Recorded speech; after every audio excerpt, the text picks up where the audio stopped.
ఇక నుంచైనా ప్రభుత్వ నిర్ణయాలకు సహకరించాలి అంటూ బీఆర్ఎస్ కు రేవంత్ రెడ్డి విజ్ఞప్తి చేశారు. అహంకారాన్ని ప్రదర్శిస్తే ప్రజలు క్షమించరు అంటూ హెచ్చరించారు. అయితే ఈ ప్రభుత్వం సర్వం భ్రష్టు పట్టిపోయింది అంటూ ఫైర్ అయ్యారు బీఆర్ఎస్ అధినేత.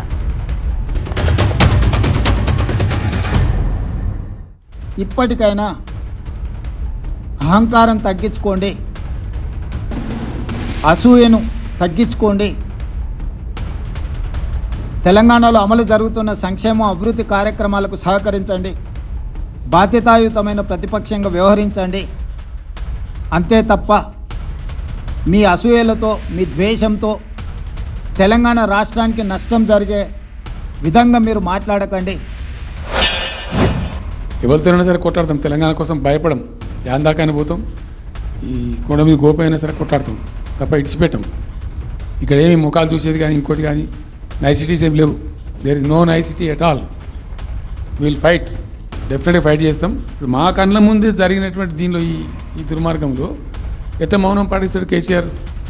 ఎందుకు మౌనంగా ఉంటాం? ఎవరి కోసం ఉంటాం? ఎందుకోసం ఉండాలి? కాబట్టి అరాకిరి ముచ్చట్లు కావు.